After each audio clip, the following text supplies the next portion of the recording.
1975 saw Jaws swim onto the big screen and was directed by Steven Spielberg. Produced on the budget of $9 million, the film went on to gross $476 million worldwide, making it the highest grossing film of all time up until that point, and created the summer blockbuster season as we know it today. Based on the 1974 novel of the same name by Peter Benchley, Richard D. Zanuck and David Brown, who were producers at Universal Studios, heard about the book roughly at the same time. Brown discovered the novel through a magazine that was edited by his wife.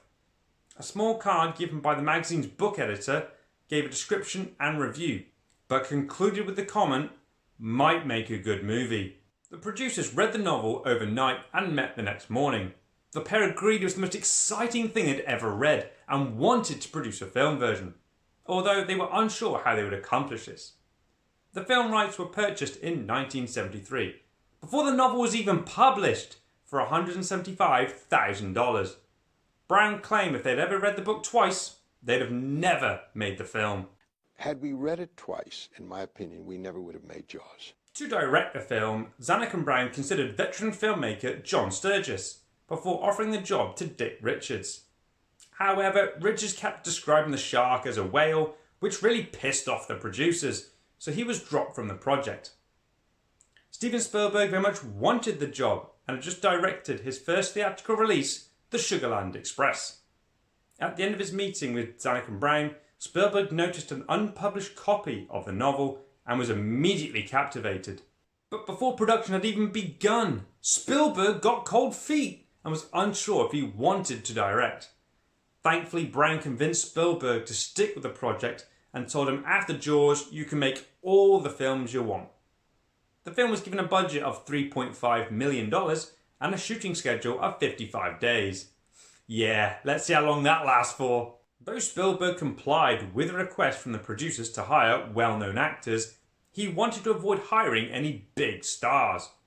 He believed in the somewhat anonymous performance would help the audience believe that this was happening to everyday people like you and me. The first actors to be cast were Lorraine Gary, who was the wife of Universal Studios president Sidney Sheinberg, as Ellen Brody, and Murray Hamilton as the mayor of Amity Island, Larry Vaughn.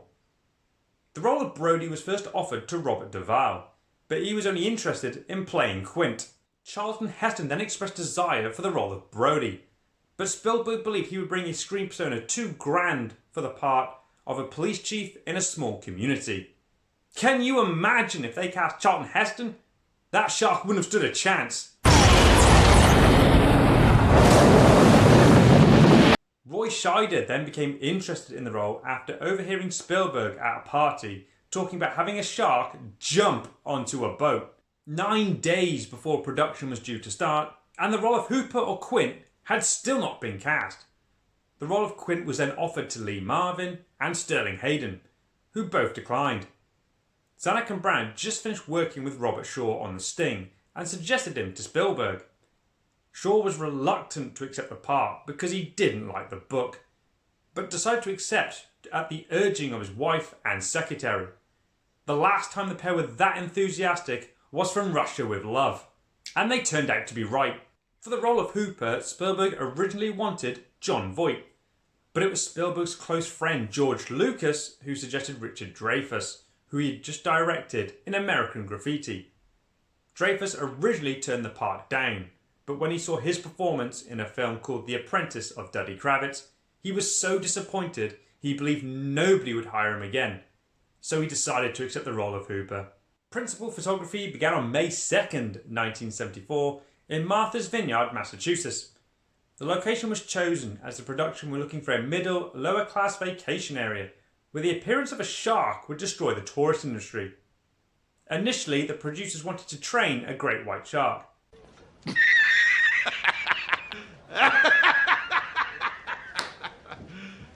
You serious? I mean, come on guys, what were you thinking? Because that is just fucking stupid. But thankfully, they realised this was not possible. So 3 full-size animatronic sharks were built, all nicknamed Bruce after Steven Spielberg's lawyer. Jaws was the first motion picture to be filmed on the open ocean, resulting in a troubled shoot and went far over budget, and end up costing $9 million to make. When the animatronic sharks would go into the water, they'd either break down or sink to the bottom of the ocean. They had been tested previously in freshwater, but not saltwater, and this caused all sorts of delays and issues for the production. However, the delays turned out to be beneficial, and the script was redefined during production. The unreliable sharks forced Spielberg to be more creative and shoot sequences where the presence of the shark is only hinted at. Much of the shark hunting scenes, the shark's location is hinted at by the use of the yellow barrels. The opening sequence, and with the death of Chrissy Watkins, she's getting pulled from left to right and she's screaming her fucking head off. Yet we see nothing. And finally get the two guys attempting to catch the shark using a Sunday roast. What were those two thinking? But when the pier turns around and comes back towards the shore, you're like, holy shit, get out of the water now! And we don't see anything. Our imagination is doing the work for us.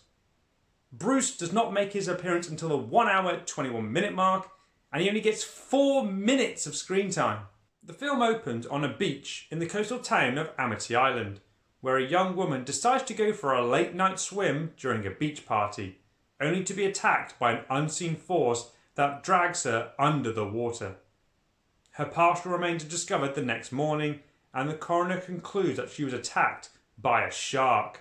Amity Island Police Chief Martin Brody then decides to close the beaches, only for the town's mayor Larry Vaughan to persuade him not to, as Amity is a summer town and the local economy will suffer if the beaches are closed.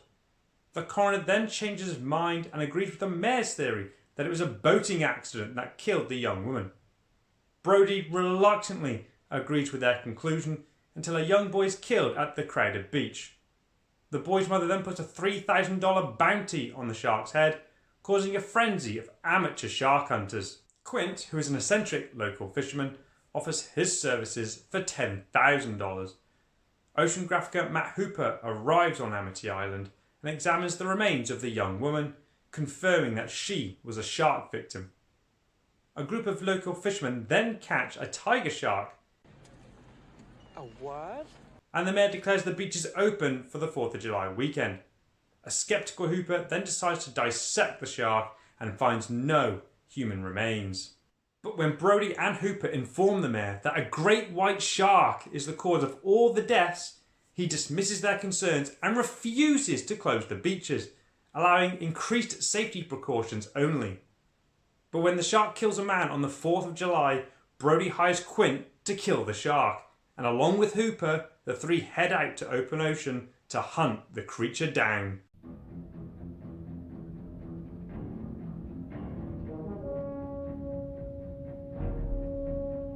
The great John Williams composed a score for the film. The shark's main theme has become iconic, and it builds up tension and danger incredibly well, which still has audiences on the edge of their seats. Could you imagine swimming in the ocean and hearing the Jaws theme? I'd be out of there. When Spielberg first heard Williams play the 2 notes on the piano, he laughed at him, thinking it was a joke. There are moments throughout the film where Williams adds this cheerful pirate music, such as when our 3 main characters are heading out to track the shark. It's fun, upbeat. You actually forget they're going out to kill a shark. To me, personally, this is one of the greatest scores of all time. I remember catching Jaws on TV at a young age, and it absolutely terrified me. I also remember going on a family holiday to Guernsey and introducing my younger brother to Jaws, and he didn't want to go into the sea for the rest of the holiday. What can I say about Jaws that hasn't already been said? All the cast give incredible performances, and each of our 3 main characters are very relatable. Brody is the everyday man, and as the police chief, just wants to keep his local community safe. Throughout the film, he learns new skills and eventually has to use what he has learned against the shark. Quint is an old school shark hunter and the local nutcase. He has his own methods of hunting and killing sharks, but he's going to need help with this shark hunt. Can you imagine if he went hunting the shark alone? Robert Shaw delivers the speech about the USS Indianapolis in such a way you are hooked. You cannot take your eyes off the screen and you listen to every word he has to say. Hooper is the young oceanographic expert who assists Brody and Quint.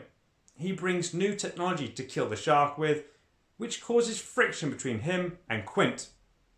Off camera, Robert Shaw and Richard Dreyfuss didn't quite see eye to eye, and that chemistry comes across great in those scenes. 12 minutes, south-southeast now, full throttle. Aye, aye, sir. Arr, Jim boy, arr. Hooper, full throttle. Won't have to take this abuse much longer. Steven Spielberg's directing is perfect throughout the film. He captures the beauty of Amity, the small seaside town where everything is bright and colourful, until the shark arrives. Another great thing that Spielberg did was hire some of the locals of Martha's Vineyard to be extras in the film. It's a nice touch and something you just don't see nowadays. The cinematography, editing and music all combined gives the film a timeless feel to it, and it keeps you coming back to rewatch it time and time again. The film is full of iconic or memorable moments, such as when Brody is throwing the chum and the shark comes out the water. Certainly one of my first jump scares. I can go slow ahead. Come on down and chum some of this shit. And he improvised one of the most iconic lines in cinema history. You're gonna need a bigger boat. But my personal favourite scene is where the shark is heading for Brody, the tension is building, he delivers that awesome fucking line. Smile, you son of a... Shoots the tank, which blows up and kills the shark with that amazing sound effect. And you are there cheering, going, finally, someone hit the fucking shark! There have been so many copycats, rip-offs, and they keep releasing shark films to this day.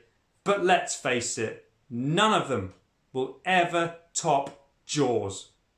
This is definitely one of the greatest films ever made, and it is definitely the greatest shark film ever made. If you've never seen Jaws, where the fuck have you been? Get your ass out there and watch it to celebrate the film's 50th anniversary. I would recommend go swimming before you watch the movie. It should come as no surprise that my rating for Jaws is 10 out of 10. If you've enjoyed the review, please consider subscribing to the channel and hitting the like button to help make the channel grow. You'll never go in the water again. Thanks for watching the Real Reviews. Smile, you son of a...